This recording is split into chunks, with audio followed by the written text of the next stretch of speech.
Hello, welcome sa Mateo Tagalog Recaps. Kung bago ka pa lamang naligaw dito sa aking munting channel, baka naman pwedeng makahingi ng konting suporta. Ito po ay malaking tulong para sa akin at para na rin maging updated kayo sa mga bago kong upload. Maraming salamat po.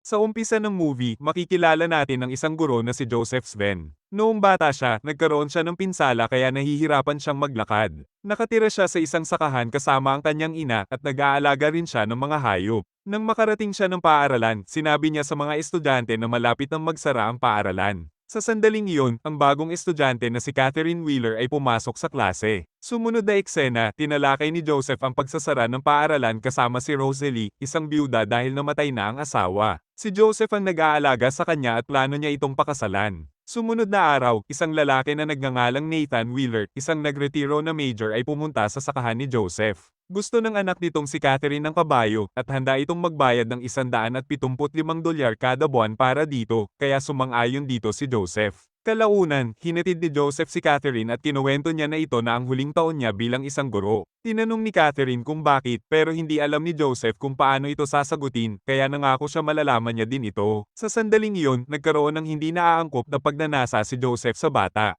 Samantala, si Dr. Evans ay pinuntahan ng ina ni Joseph para bigyan ito ng gamot. Ipinaalam nito kay Joseph na lalong lumalala ang kondisyon ng kanyang ina at ilang buwan na lang ang natitira dito para mabuhay, kaya mas mabuti na manatili na lang ito sa ospital. Sumunod na araw pagkatapos ng trabaho, pumunta si Joseph sa kwadra at nakita niya si Catherine na hinihintay siya. Sinamahan niya ito kung saan sinubukan siya nitong akitin at gustong magpaararo sa kanya. Agad na lumabas si Joseph at gustong manatili sa kanyang prinsipyo. Gayunpaman, pagkatapos ng ilang pagmumuni-muni, napagtanto niya na ang kanyang buhay ay walang pagbabago. Dahil dito, nagdesisyon siyang bumalik sa kwadra at agad niyang sinakmal ang bibig ni Catherine. Pagkatapos, inararo na ni Joseph ang masarap na sakahan ni Catherine. Makalipas ang ilang araw, ipinaalam ng lupon ng paaralan kay Joseph na dahil hindi niya nakumpleto ang kanyang mga kurso sa pag-unlad, hindi siya makakapagturo sa mga paaralan sa bayan. Hindi na problema dito si Joseph at sinabi sa lupon na uuwi na siya. Mamaya pa, binisita ng doktor si Joseph at sinabi sa kanya na si Major Nathan ay mahilig din mangaso. Nagpa siya ang doktor na regaluhan si Joseph ng baril sa pangangaso dahil matanda na siya para mangaso. Sumunod na eksena, nagbigay si Joseph ng tungkulin sa kanyang mga mag-aaral na magsulat ng essay. Ginamit ni Catherine ang pagkakataon na ito para ipaalam kay Joseph na may importante siyang sasabihin sa kanya.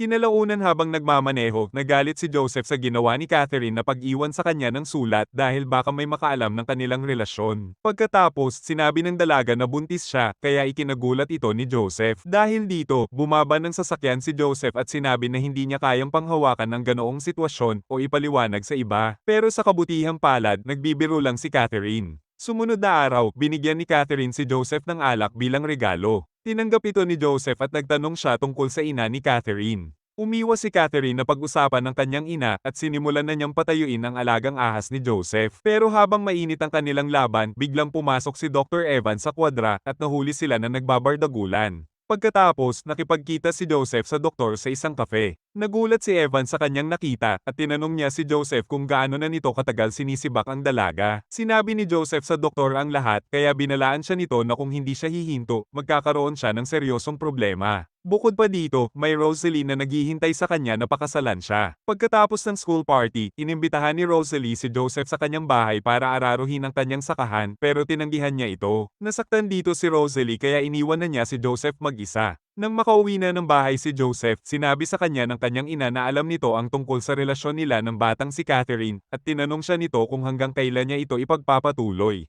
Hindi ito sinagot ni Joseph at binuhat na niya ang kanyang ina papunta sa kwarto nito. Sumunod, napagtanto na ni Joseph ang kanyang ginawa kaya nag-ipon siya ng lakas ng loob at pumunta sa bahay ni Rosalie para humingi ng tawad. Ipinaliwanag niya na kaya niya ito tinanggihan noong nakaraan dahil kailangan ng tulong ng kanyang ina. Gayunpaman, naghinala si Rosalie na hindi iyon totoo, kaya nangatwiran si Joseph. Sinabi niya na ang mga taong kaedad niya ay dumaranas ng mga pagbabago at napapagtanto na hindi nila nagawa ang kanilang tunay na gusto. Ibinahagi niya ang kanyang pangarap na pumunta sa tahimik na dalampasigan ng karagatan na malayo sa lahat kung saan pwede siyang makapagpahinga at makapangisda ng mapayapa. Sa wakas, inamin niya na gusto niya itong makasama kahit isang beses sa magiliw na sandali. Humingi ng tawad si Rosalie dahil sa pagkabigo sa kanya, pero pagkatapos pag-isipan ng mga bagay-bagay, pumayag na siyang ibigay kay Joseph ang hiling nito. Tapos ay magdamag na inararo ni Joseph ang masarap na sakahan ni Rosalie. Kinalaunan, yumao na ang ina ni Joseph at habang binabasa ni Rosalie ang mga sulat ng pakikiramay, nakita niya ang sulat mula kay Catherine.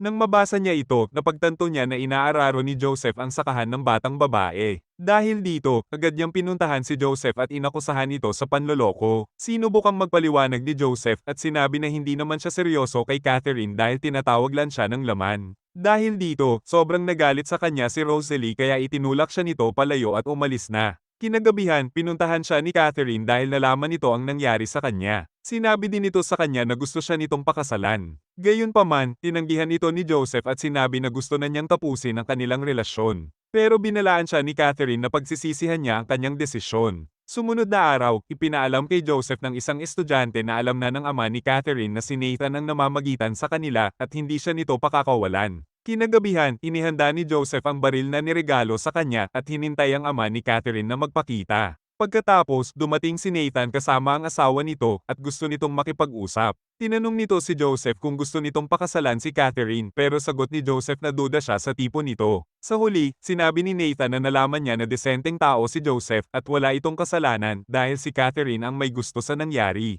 Gayunpaman, hindi dito sumang-ayon ang asawa ni Nathan kaya sinampal niya sa mukha si Joseph at sinabi na sinamantala niya si Catherine. Gustong gumawa ng kasunduan ni Nathan sa sitwasyon at iminungkahi na maghiwalay na sila ng landas. Pagkatapos nilang umalis, muling nagpakita si Catherine at tinanong si Joseph kung papakasalan ba siya nito. Pero sinabi sa kanya ni Joseph na pisikal na pangangailangan lang ang namamagitan sa kanila at wala silang hinaharap na magkasama dahil masyado na siyang matanda para sa kanya. Sa kabila nito, hinalikan lang siya ni Catherine at sinabi na mali ang kanyang ginawa. Nang lumabas si Joseph, nakita niya na nasusunog ang kwadra. Nagawa niyang iligtas ang baka, pero namatay ang kabayo ni Catherine sa apoy. Sumunod na araw, nagpasya si Joseph na baguhin na ang kanyang buhay. Nakipag-ayos siya kay Rosalie at sinabi na siya lang ang mahal nito, kaya pinatawad na siya nito. Sa huli, pumunta sila ng dalampasigan kung saan nagpasya silang manirahan doon ng magkasama habang buhay. At dito nagtatapos ang movie. Thank you for watching.